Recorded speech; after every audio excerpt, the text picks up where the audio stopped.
Those dang home buyers, they're smart little rascals, and you homeowners have to realize that you're not fooling them. The antics and tactics that I'm gonna share in today's video, your buyers are gonna catch on right away. So I don't want you to do any of these if you are going to sell your home. Your buyers are gonna catch on to it. And what you don't realize is these home buyers are extremely educated. They have all the information they need to know before they even go to visit your home. They're zooming in on those pictures. They're looking at Google Earth to see where the property is located. Are they near power lines? Are they near a busy road? So understand, some of the things we're going to talk about today, you're not fooling them. And I don't want you to ever do these things because I don't want you to erode the trust of your buyer. These transactions should be transparent and should be built on trust. All right, let's get into it. The top one I see a lot is homeowners are trying to hide the smell of their home, whether they're smokers or have too many dogs or too many teenage boys that smell hormonal. You know what I'm talking about. By the way, look how cool this little lighter is. And then this is my favorite candle. I did put this in a homeowner's house that I was selling because it smelled really bad. And this is potent, folks. I'll link it down below. I have an Amazon storefront. Trust me, I'm not trying to be an Amazon girl. I'm just saying if you want to know what this is. This covers just about every smell imaginable. But I had it in this home because it smelled really bad. So I had this thing going and the homeowner came home and said, "Oh my gosh, that candle smells awful. It smells a little on the sexual side. In fact, it smells like a brothel candle." So for some of you who have been watching my videos, I always call this my brothel candle. Oh, it smells lovely. It does get rid of literally any smell. So I usually put it in my open houses where it's a little bit musky or doesn't smell really good, maybe a little human smell. And I blow it out in 10 minutes and then open the doors. It just kind of eradicates some of that personal smell. And what you all have to realize is the home you're living in has a scent. You don't notice it because you live there. My house has a scent. All homes have scents. So I like to minimize that. Now, where it becomes a problem is if you have all the windows open and you have Febreze going and you got multiple candles and you're trying to hide the odor in the room. That's a red flag for buyers. Most home buyers think, what are they trying to cover up? Is it mold? Is it mildew? Is it water damage? Is there a smoker in the house? Just puts a negative concern in buyers' mind when you are overdoing the fragrance. And a lot of you love to cook those cookies. Let's cook some cookies. Yeah, it's just kind of a little gimmicky. And I know a lot of you are going to say, no, I sell my houses all the time because I make cookies before the visitors show up. Well, it's an improvement over some of the other overdone fragrances. I'm not saying don't do it, but whenever I walk into a house where there's like home-baked cookies, I'm like, isn't that a little gimmicky? Don't we all know that what you're trying to do here? On the flip side of that, a lot of you will make dinner and maybe it's real like spicy, or maybe there's a lot of fish or fish sticks. Bad smelling stuff. Like, just remember that turns off buyers. It's a little too personal. So when you're showing your home, try to eradicate as many smells as you can. And buyers just want a clean home. You won't believe how fresh a house smells when it's clean. Just clean, clean, clean, clean. We love clean. Freshly painted areas of the house is usually a red flag for home buyers. If the whole house is painted, it's like, okay, they're just giving me a really nice paint job. But where you see a lot of different texture, or you just see like a patch on a wall, and I got like bionic eyes when it comes to that. And a lot of your buyers do too. So you're not fooling your buyers. Now, a lot of you are like, what are you talking about? You know, my kid just punched the wall and I just had to patch it and didn't want to have to paint the whole room.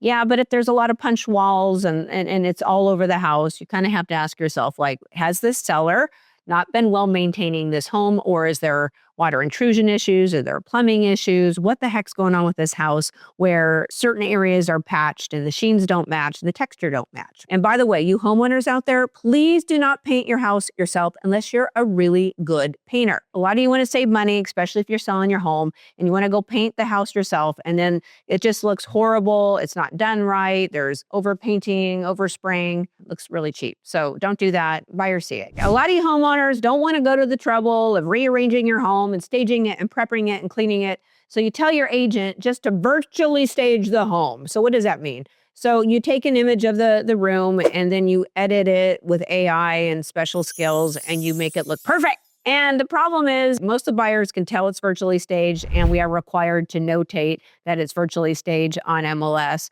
But more importantly, like, you don't go virtually stage an entire home, because guess what? Number one, your buyers can, like I said, can see it online pretty easily. Like, I can tell a virtual staged photo, and your buyers are so dang smart, they can kind of figure it out too. But what's the point? Once they get here, they're like, wow, this place is a dump. I've been duped. What the heck? I don't like this. So don't do that. Now, admittedly, I do virtually stage some rooms. So sometimes like a home, they're using a bedroom as an office. And I want the viewers to know, yeah, it's not an office. It has a closet. And so we will virtually stage it as a bedroom. But we are required to show the before and after. So if we're going to alter any image, we have to say this is what it looks like before and this is what it looks after. So if you are really relying on virtual staging to sell your home, I'd rethink that because your buyers are, onto it. You're not fooling your buyers on your list price. So your buyers, all they're looking for is a home in a certain range, have a certain bedroom count, and have certain features. So if you think you're going to put your house on the market and go for a premium way up here because you're going to leave room for negotiation, all you're doing is helping your neighbors sell their homes, because what'll happen is these little buyers will go look at your house and go, wow, okay, that's kind of expensive. And then they'll go look at your neighbors who are reasonably priced, and the neighbors' houses are going to sell because they like, wow, look at that one so much higher and I'm getting a deal here. So don't make that mistake. Most of your home buyers are on real estate websites like Zillow, Trulia, Redfin, Homes.com, and they have all the information there online. They're looking at your neighbor's house. They're looking at all the comps in the area. They're looking at when you bought it, how many times it's been on market. There's even zestimates and estimates of the values and ranges. So if you want to get cockamania with your price, just understand you're not fooling your buyers. It might be a good idea to get an appraiser in to give you kind of an idea as to where market value if you don't feel comfortable with your real estate agent's recommendation. One of my pet peeves, whenever I see this, I always think, okay, the homeowner has got to be an absolute knucklehead and is probably very difficult to deal with, or the agent's just new and is a rookie and has no idea what he's doing or she's doing. So it's when you put a price that has like so many different numbers in it, and it's just like, what are you thinking? Like, a house that's, let's say $1 million.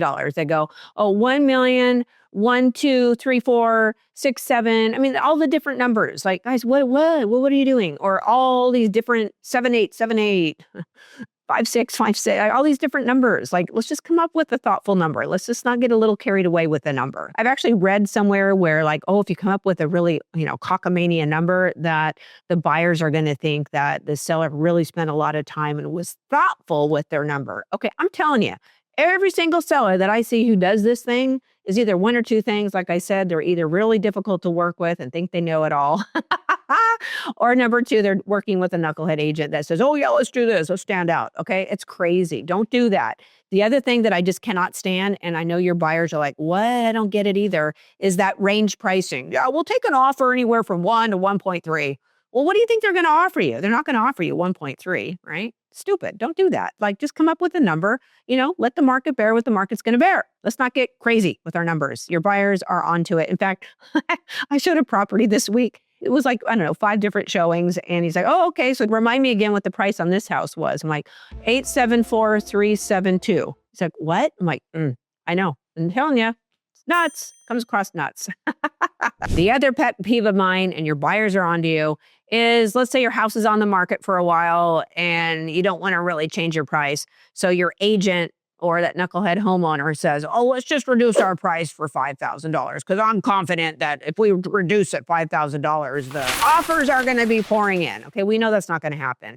But usually what will happen is that agent will say to the seller, hey, if we do a slight reduction, like $5,000, it then gets sent out into anybody that saved your listing, whether it be on Zillow, Trulia, Homes.com, and they're going to be reminded that you just did a price reduction and it's going to be fresh in their mind. Okay, you guys, you look like you're desperate. When you do that, you drop it $5,000, they see all the history. So if you drop it $5,000, what it looks like to them is that you're just not being reasonable. You're obviously not being well represented, and it's just not effective. So don't do that. If you're going to do a price reduction, then you need to make a significant price reduction where you're going down to that next buyer pool. By the way, if you're enjoying this video, please subscribe to my channel. I greatly appreciate it. I'm trying to get this information to the masses. People need to know this stuff.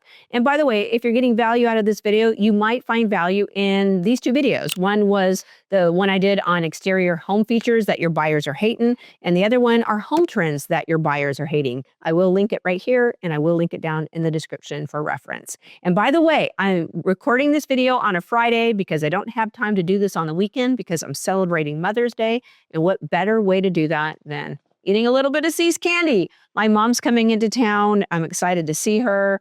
And I want you all just to enjoy a happy Mother's Day. So I'm going to have a little piece of chocolate right now. Enjoy, and let's get back into it. One of the biggest mistakes I see homeowners making is that they just think that the buyers aren't going to notice the deferred maintenance that the homeowner just neglected. They're like, oh, that's no big deal. And I wrote down some common ones here. Dirty grout, broken screens, burned out light bulbs, that comes up all the time. Foggy windows, bad caulking, doors that don't close correctly. When they're coming to your home, they're literally looking at everything. I want to demonstrate this to you. I have a listing that I received an offer this week. The negotiations went back and forth. And finally, the counter came back, and I'm not making this up. I'm going to read it to you so you know what kind of things the buyers are looking at. And this is the final counter. This is what they said. Thank you for your counter offer. We have discussed it with our client and respectfully present the following to your sellers. Our client's original offer was made based on the maximum payment he was willing to pay. Upon closer inspection of the property, he identified several items that are not in ideal condition and will require either immediate attention or repair in the near future. Peeling vinyl on the kitchen and bathroom cabinets, doors, and frames. Cabinet walls not painted.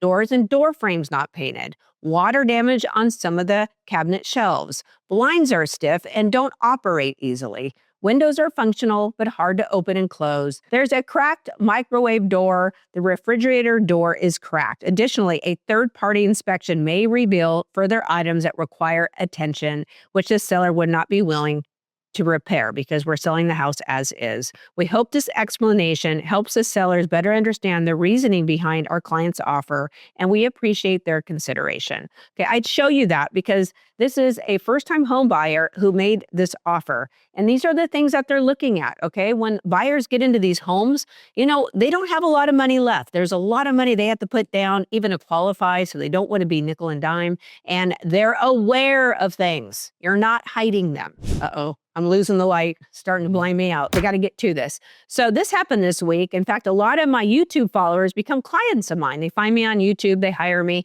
And by the way, if you're looking for a good agent, I'm for hire. My name is Audra Lambert, and I live in Orange County, California, and I'm happy to assist. But a lot of them reach out and say, hey, I was watching your YouTube video, and were you referring to my situation last week? I'm like, yeah.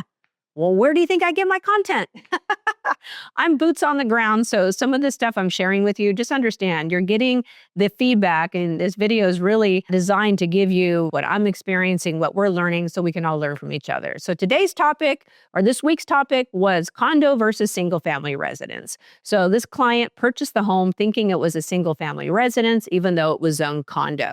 So in our area, any APN number that starts with a 9 is a condominium. And when that appraiser comes out, they're either going to use the single family residence form or they're going to use the condo form. They can't put condos and single family residence appraisals and vice versa. It has to be all condos. So she was asking me, can we just switch it to single family residence because I have detached walls and I insure the property like a single family residence? And the answer is no, it has to be condominium. And for you homeowners out there, you're not fooling your buyers. They know it's condominium. They go look at the area. They know it's a condominium. They know the APN is a 9. And most of those internet sites are pulling those APNs to give that designation. So we want to be truthful. We want to disclose everything up front and realize that home buyer, when they go to get a mortgage, there's a slight increase in the mortgage rate because it's condominium. So it's something you don't want to hide. Can you imagine, like you finally get under contract and halfway through the buyer's like, wait, this isn't a single family residence. Oh my gosh, I'm out. So you don't want to waste your time, anybody's time. So let's just be truthful about the zoning. It's going to bite you in the butt one way or another if you decide to misrepresent it. Let's talk furniture placement. A lot of you will put rugs over imperfections on the floor, or you'll move furniture against wall, like if there's a couch in the kitchen, like what the heck is it doing on that wall? Buyers are looking at the way that you're designing the home to see what you're hiding. And by the way, you're not fooling anybody. They're going to be looking anyway. And then when all your stuff gets removed out of the house before closing and they do that final walkthrough, they're going to find it and they might even hold up escrow or title. Why do you don't have escrows? But anyway, it's not a good idea to try to hide imperfections in the house. Trust me, it can come back to bite you. And not even that, your buyer's already onto you. And once again, if they catch it ahead of time, there's already distrust through the process. And buyers don't want to deal with just shady sellers. There's a lot of them out there. I'm sure nobody watching this channel is, but I'm just telling you, this is what buyers are looking for. And I don't want you to make any of these mistakes. Your buyers are on to you when it comes to the lipstick on the pig strategy. So I see that a lot in kitchen cabinets where the home seller is like, oh, we got to make these cabinets look better. Let's get our paint out. And they start painting it. There is a correct way to paint cabinets, which is expensive. And then there's the cheap way where the buyers move in and a week later the paint's chipping and cracking, and that's not ideal and your buyers are aware of it. Using really cheap materials, like there's some luxury vinyl floors that are really cheap. They don't love the gray luxury vinyl, comes across a little cheaply, or we'll just say cheaply installed any type of flooring. Just be careful when you're making these improvements. If it comes across a little cheap, cheap hardware, bad hinges, faucets that aren't installed properly, just avoid that. Your buyers have a nose for it. They want to buy something that's well maintained, lovingly maintained and in good condition and clean. And if something's not working, I want you to replace it or repair it. Thank you so much for allowing me to be a part of your journey, allowing me into your life and your home. Want to wish all the mothers out there a happy Mother's Day. I know this message is a little bit late, but happy Mother's Day. All right, if you have any topics you wanted me to discuss, or if there's anything that I forgot on this video, please comment down below. Have a wonderful rest of your week. I'll see you in next week's video. Happy Mother's Day.